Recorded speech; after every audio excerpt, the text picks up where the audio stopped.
Hey everyone, this is Eric with Nutrition by Eric. I hope you're doing well. I usually post things related to food and nutrition and health. But today I'd like to talk about money. You may know the saying, health is wealth. Well, I believe in that, and I also think wealth affects your health. And while money, income, funds, cash, moolah is part of most people's vocabularies, it's very important to people. If you don't have enough, you can be stressed, and you can be stressed if you have your funds not working for you, or they're in jeopardy, or you have to pay taxes or whatever. So I've been listening to some people, especially a guy named Mike Maloney on YouTube, talk about gold and silver for a while and how the money system works. I find it, so I want to share my insights on it and explain some of the things he's explained over many videos. He talks a lot about it, and I think some things came to my mind that said that maybe some people may miss. So, hope this will help you as it helped me. So, briefly, now when we think of money today, it's really an electric or digital digits, in your bank account, or it could be cash in your hand, it could be dollar bills or euros or yen or whatever, and it could also be cryptocurrency, uh, internet money, whatever you want to call it. But I want to share some of the things I've learned from Mike and people I've learned from him. Is that all money used to be based on gold and silver, and why that is when we didn't have anything standardized. Now it's very standardized. The U.S. dollars is known around the world, and most other major currencies from most well-known countries are known, and you can exchange them fairly easily. But way back, what would people do? They would barter. You'd trade a sheep for some furniture, or a fishing pole for things for your house, or a tool, and it would be difficult. And there wasn't an. You can imagine it's kind of cumbersome. So over time, people use other things to exchange things for other things. They use salt. I read they use shells, but eventually, many, if not all, civilizations discovered and used gold and silver.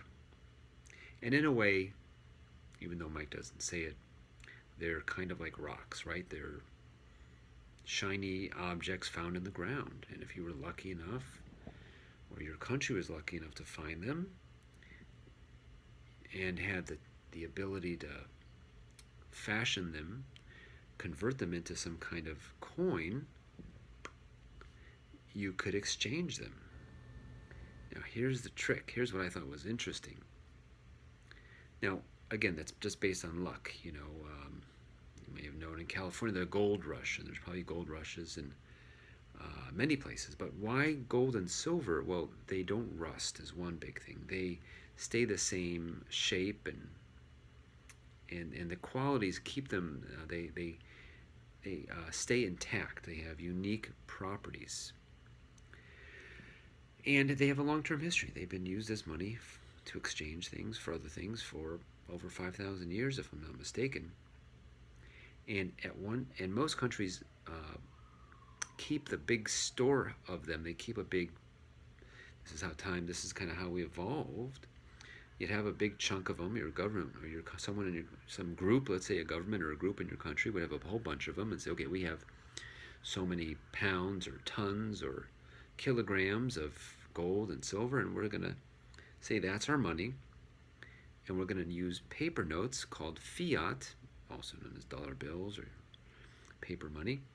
And we're going to use it to represent. So you can exchange at any time. You can exchange your paper money or fiat.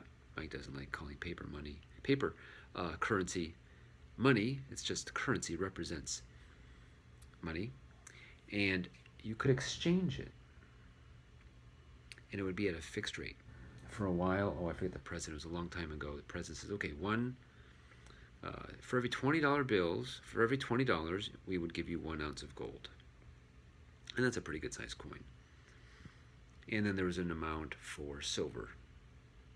And you would go and exchange it. Then, forget the name of this president. This president was, okay, we have an issue. We have an issue. Everybody turn in your gold. It's important, and it's very important, and you will be in big trouble if you don't turn in your gold. And you got everyone's gold. It's okay now. You can have it back, but it's $35 for every ounce of gold. So this is kind of a bit of a scam, many people thought. And nothing really happened. I think that people that didn't really turn in the gold, it was just to scare them. So there is a recorded incident of, can you call it what, manipulation maybe? I think so. And then the price would change. It's almost as if, this is where it gets interesting, there's like a watering down. If we say we have, let's just say, 1,000,000 pounds of gold, and we have so much paper money to represent that, but we would like to have a little more. So let's just say you have $1 million for 1,000,000 pounds of gold. Let's just keep it simple. It's not how it works, but as an example. And they say, boy, we only have $1 million. People in government and people who are making these decisions and setting the system up say, boy, wouldn't it be great if we had more than 1 million, maybe 1.2 million? But we make the rules. So they change the rate. So instead of a 1-to-1 ratio, now it's a 1.2 ratio. It's kind of like, in my mind, watering down soup. If you have a lot of soup and you say, well, I only have 100 bowls of soup, I can feed 100 people, but if I water down the soup a little bit, I can feed 120 people. Now, the soup's watered down, but you feed more people. Maybe some will notice, maybe some won't. And that is what my understanding of how this whole money system works. And a big event happened in history in 1971. Nixon said, you know what? We're going to tie this tethering. We have a relationship. We have discussed and stated that so much gold gives you so many dollars. But for now, we're just going to take a break from that. We're not going to have that bound. Again, they're just rocks, right? They're just kind of, in a way, rocks. And said, but it let people, what they allowed people to do in our government, in our great country here, print more very freely. Some might call it counterfeiting. It says, you know what, we just need more money, turn on the machine. It's a very pretty bill. It has a lot of maybe technology in it. You can have a watermark and you have a little red and blue hairs, but we kind of want more, so let's just print some more. And let's have a good reason, and we'll keep it on the up and up. We needed whatever, I'm guessing, more population, other reasons, but this has happened in history. So I'll suggest to look up Hidden Secrets of Money by Mike Malone. He did a great job. It's long, it's several hours, and it's many series. It's about 5, 6, 7 different series, and it's all on YouTube, so it's like watching a show on TV. You can stream it if you connect it to one of the gadgets like Roku, or if you have one other, Amazon Fire probably. But it's very educational and informative, and you'll learn that you don't learn this in many, if I don't know, any other ways. And this shows you that this is happening, that this is where it gets concerning, that I think it's called the M2 money supply, where there's only so much printed, and then they print some more. Now, they may not physically print all the time. They can also digitally just type things in. That's another thing I didn't say specifically. Excuse me.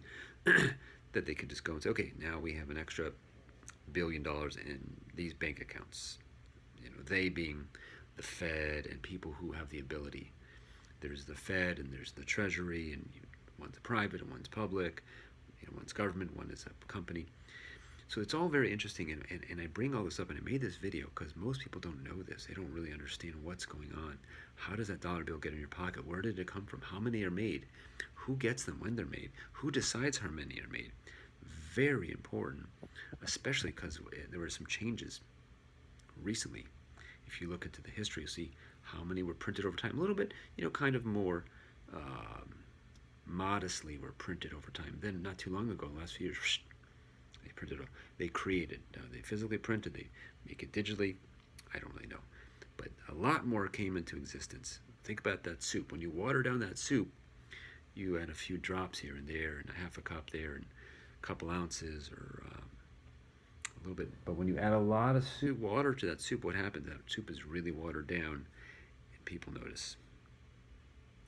So that is an analogy, and if you notice, oh, I don't want to get all doom and gloom, but when this happens, bad things happen. When you start just saying, when you have that ability, and you have the integrity, or you need to have the moral restraint to say, we just can't print, as some people call it, willy-nilly, just out of the blue for just because we feel like it. What is it? One of the presidents of past presidents of France, I think Charles de Gaulle, said, accused the United States that we have a power, that we have a very strong power just to create money. I mean, we want to buy you want to buy an aircraft for $10 million? No problem. I could just type in. Now I could just say we have $10 million more. Boom. You did that. I did that. We'd be in trouble. We'd be in jail. That's called counterfeiting to the public citizen. But when governments do it, that's how they make money. So it's very interesting. It's good to know how things work in the world. Back to health and nutrition. It's good to know how your body works. It's good to know how your mind works. It's good to know what the world around you works. And the people running the show aren't going out of their way to tell you how things are working. So I'll leave it at that, but it's good to know. It's good to know, where does money come from? What happens if you look in the series? What happens to every country that's made this fiat currency? What does the word hyperinflation mean? What has happened in Zimbabwe? What happened in Weimar, Germany? What happened in Greece? The Greece haircut. You might want to look these things up. So good to know. I'm not predicting doom and gloom, but when you just make money, or currency rather. Sorry, Mike, if you're watching this, it's currency, not money. When you just create a bunch of currency, what happens? Is the restraint there? Should leaders have more restraint and be more transparent to say, okay, this is what, we have more population, whatever the reason is, we've created more currency, here's why. And are they showing you, as the representative of people being in a government, are they being honest? Okay, are they showing exactly all the things they're doing? This is not for self-benefit, but this is to help everyone in the country. Are they saying that? Or are they not? And if not, why? Okay, just some questions to think about. Hopefully this has been educational. If you do like the video, please hit like, subscribe. I post this usually in a couple platforms, so wherever you're at, just hit the best buttons for that platform. Also, please follow me on, check out my other social media stuff. You'll find almost everything with the handle Nutrition by Eric. Also, I have a website, also nutritionbyeric.com, where you can support me there. If you want to add to, there's some purchases you can make. There's a shop page. There's a tip page. All kinds of stuff, and just help spread the word. Anything you want to see, drop information or a question in the comment. And let me know, what do you think about money? What is your experience with currency? And what do you know about it? Thanks so much for watching. Again, this is Eric with Nutrition by Eric. I'll talk to you later. Bye.